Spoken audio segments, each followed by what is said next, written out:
Hi, good afternoon, it's Dean from maverickstar Observatory. How you doing? In this video, I wanted to talk a little bit more about what we was talking about in the last video, since so many people said it was probably one of the best videos we did.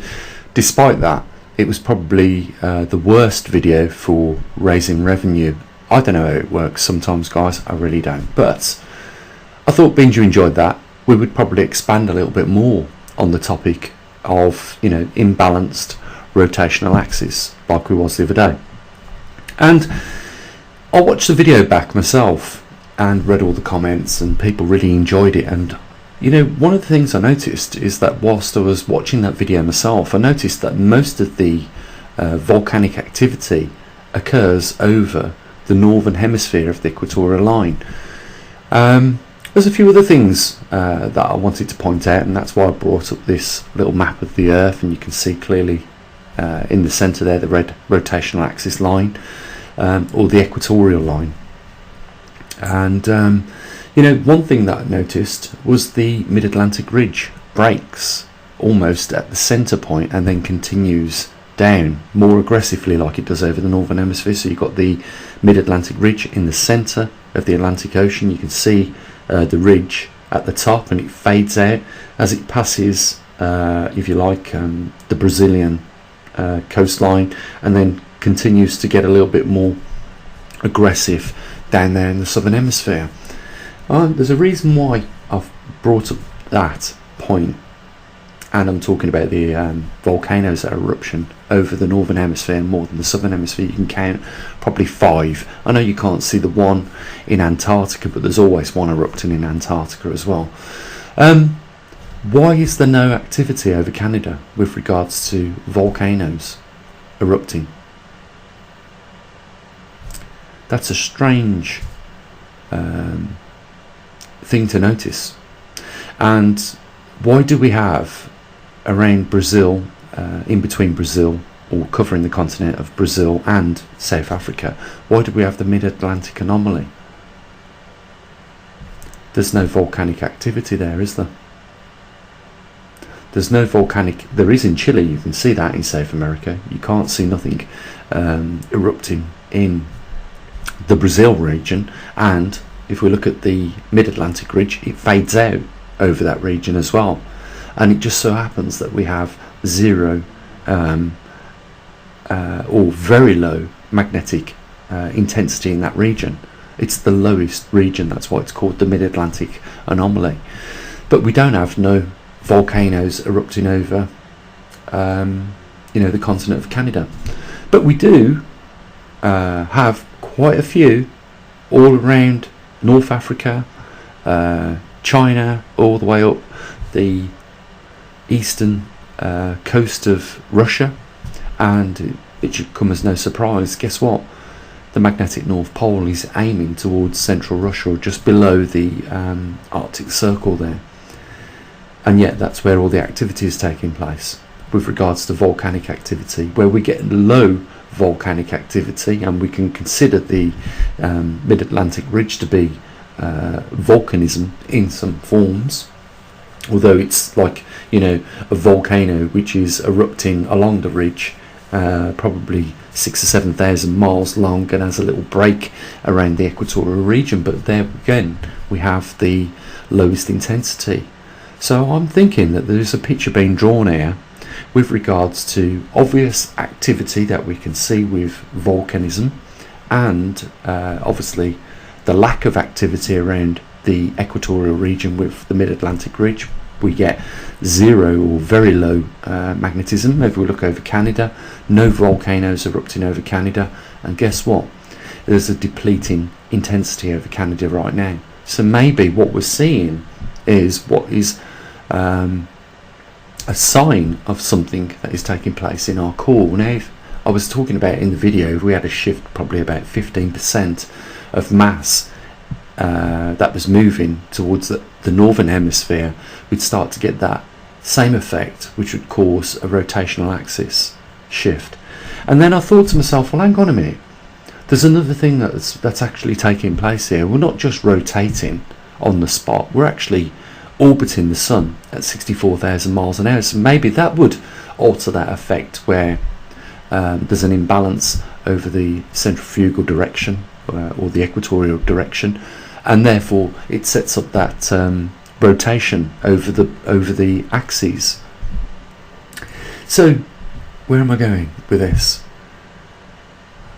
I think, first of all, there's no coincidence. There's a few things obvious about our planet. You know, when we look at it, there is more land mass over the northern hemisphere. Quite clearly, we can see that there is more volcanic activity over the northern hemisphere. That could be because we can see the active volcanoes because they're above land and not underwater. But you know, we know that there is an active mid-Atlantic ridge, which is probably responsible for pushing the continents further and further apart, like North America, South America, you know, is being shifted away from, you know, North Africa and South Africa. If we went back in time, millions and millions of years, the mid-Atlantic ridge would you would see that the mid-Atlantic ridge was responsible for spreading over those continents apart. So if we went back in time, you'd see them come back together, basically. But why is there very little activity over the equatorial region around the mid-Atlantic ridge, and why do we therefore have the South Atlantic anomaly? It's very questionable. Let's pull up the magnetic chart of where the South Atlantic anomaly is, and you'll get an idea. So first of all, we can see the mid-Atlantic anomaly, which is this blue region, probably in around the range of 20 microteslas in strength, as opposed to what's taking place over Russia and Australia now, which is about 60 microteslas, or just, well, actually I think it's around about 50 microteslas if you do a mean like we do on the Earth Health at a Glance every Wednesday. So we do have volcanic activity down the coastline of Chile, and we can see that, you know, it is not at its most intense, lowest intensity around that region. We do have volcanic activity North Africa and mid to mid-South Africa there, and we do see that the intensity starts to pick up slightly in these regions. But I wonder, you know, when we look at this here, we can see where the South Atlantic ridges compared to you know, the magnetic chart. It should be a lot lighter than what it is if it's active. I just wonder how active is the South Atlantic ridge compared to the North Atlantic ridge. All I'm doing here, guys, is just sharing some thoughts with you. You know, trying to work out, you know, if there is a relationship to the magnetic intensities on our planet with relationship to where these active volcanoes are, and the mid-Atlantic ridge also, and whether it's just a coincidence or there is something there. Big problem is for us is we don't have any way of monitoring this you know, the mid-ridge in the south hemisphere of our Earth. We don't even in the northern hemisphere of our Earth, but we do know that along that ridge it is active and has been for probably millions of years, and that's why the continents have been pushed away from each other. You know, if you was to go back in time, you could connect these up very well. I do find it interesting that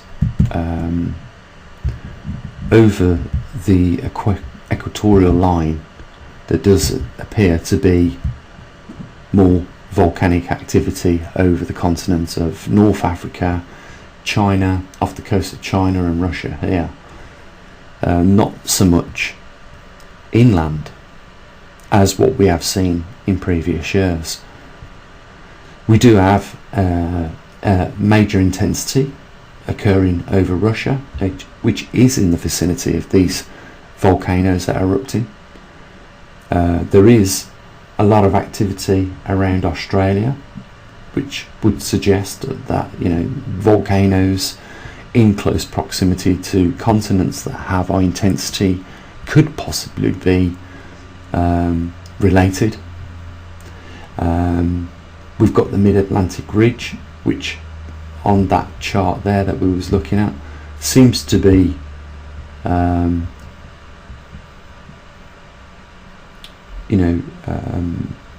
dissipating around the equatorial line. So there's less volcanic activity, and when we look at the magnetic chart, there is less intensity. So I'm just thinking, is there a sign that we're seeing here with relationship to activity of the core? Because I think we do get the majority of these volcanic eruptions and earthquakes in that region, because obviously we're talking centrifugal forces. We know the planet's rotating at high speed, really, when you think about it, 1,000 miles an hour. I didn't even finish the point, did I? Where I was talking about, the Earth orbiting the Sun at 64,000 miles an hour, whether that would alter the effect of the outcome of that rotation that we saw in the video previous.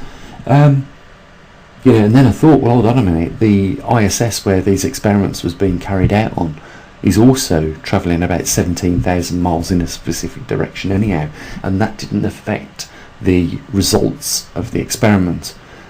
With the clay model with the nut stuck on the back of it, imbalancing the rotational force, and also with the wing nut that we saw the astronaut spin out of its bolt holding. We also have to take into consideration that the space station is probably going about 18,000 miles an hour in a low Earth orbit. So I think whether our Earth's travelling around the Sun at 64,000 miles an hour doesn't alter the outcome of the experiment, because even in low Earth orbit in the ISS, it was still travelling at 64,000 miles an hour, and the effect was present. So I don't think the fact that we orbit the Sun is changing the effects. Obviously, I think that is pretty concluded at this point. I am interested to see if volcanism is an indication of what's going on in our core, and is moving the magneto about in a place where it is increasing the amount of magnetic intensity in those regions. Obviously, the standard model tells us that through swirling molten material in the inner core that produces the magnetosphere, and in turn protects our planet. And if the planet is more active in the core in a specific region, and we can see that because there's active volcanoes, then perhaps when we look at the mid-Atlantic ridge, we see that there's a drop-off in the actual ridge pattern, which could be an indication of low activity or low volcanic activity in that region, and as a result we end up with this magnetic anomaly, or the South Atlantic anomaly, which is the lowest intensity, about 20 microteslas. But without using scientific method of getting equipment out there, and first of all, how do you get submersibles down to the ridge level so we can see what's going on with the activity with a low budget, is almost impossible for us to achieve. So we have to figure out other ways of skinning the cat, so to speak. We'll have to look up another way. We'll have to be a little bit more ingenious on how we're going to approach this. What we want to know is how active is the ridge over the northern hemisphere compared to the southern hemisphere. Does a specific organisation actually monitor such a thing? Does the British Geological Survey or the Canadian Survey or any other survey around the world, are they keeping their eye on this? I do know that there has been some submersibles go down to the ridge and take live footage of such things as black smokers, and I think they're called tube worms. There are, in that pitch black and dense pressure of that ocean, there are still simple aquatic chemo water troughs living and thriving down there around these smoke events. So we know that there is some activity, but what level of activity, and has it dropped off? Maybe approaching volcanologists, maybe we could find out what is actually going on around the equatorial region of the mid-Atlantic. I really think it'd be interesting if we found out there was very little activity on that ridge line over the southern hemisphere or below the equatorial region, then I think we could start to draw some conclusions, because we have obviously, you know, enough volcanic activity over the northern hemisphere, over Africa and Russia, to say that perhaps that's why all the intensity is concentrating over that side of our Earth. Obviously, you can see there are active volcanoes around Australia. Again, we see the major intensities of the two continents of where all the activity is, and that could be an indication of magneto activity. But in the low regions, it could be an indication of low magneto activity, and therefore we get less magnetic intensity in the region like we do in the South Atlantic anomaly. So maybe a few phone calls or a few emails to you know, some volcanologists at perhaps some universities might lead us to more information on that, and then better to make, you know, some closure on this theory of whether, you know, the active volcanoes on the surface and beneath the ocean are contributing to highs and lows of intensity around our planet. You know, we're all learning here, guys. You know, we're trying to find out more about what's taking place in our core. If you remember, in one of the videos I was talking about what happened in Mars when it lost its active volcano activity. It wasn't long before it lost its magnetosphere, and over the last couple of years we've seen a third of the volcanoes drop off, you know, than what we're seeing right now. And you know, the numbers are at really low levels, I think.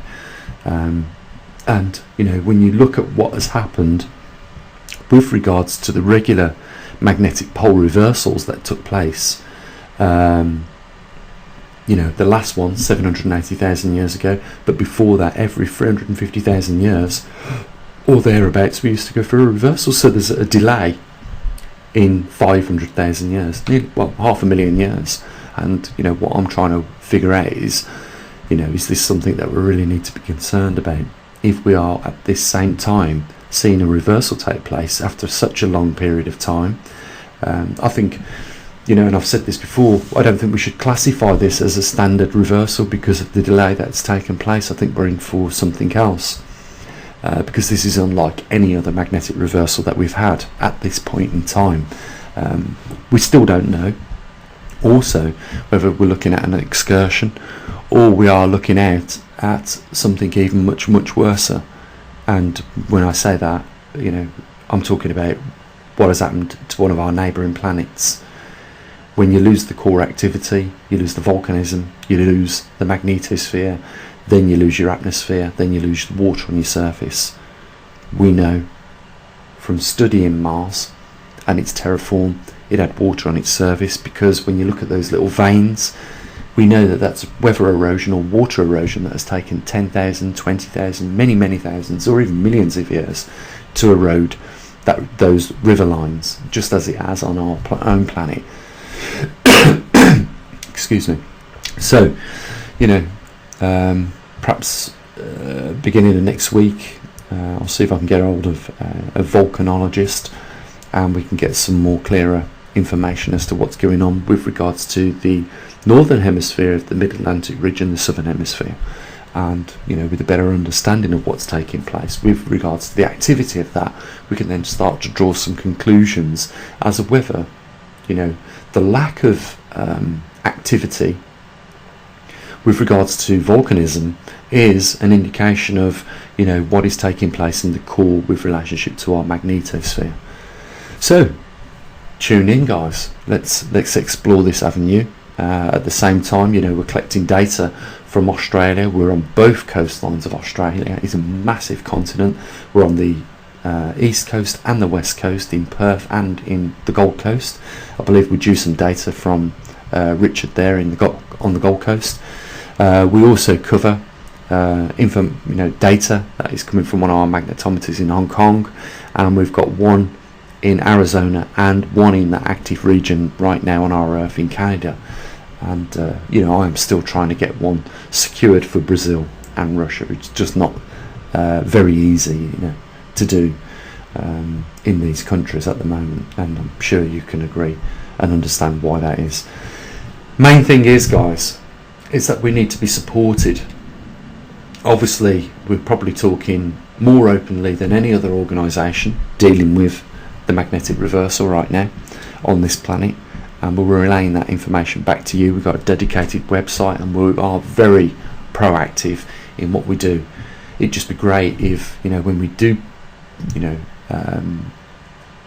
do a video like we did yesterday, hopefully you'll enjoy this video just as much, that we do get a little bit more support from the people that are watching this as it happens, because we're in the middle of an anomaly, a rare anomaly that is taking place, and I don't think it's any time to let your foot off the accelerator. I think we should continue as we have done this year, hitting the road running and doing as much as we can, because time is ticking, guys. That's the bottom line.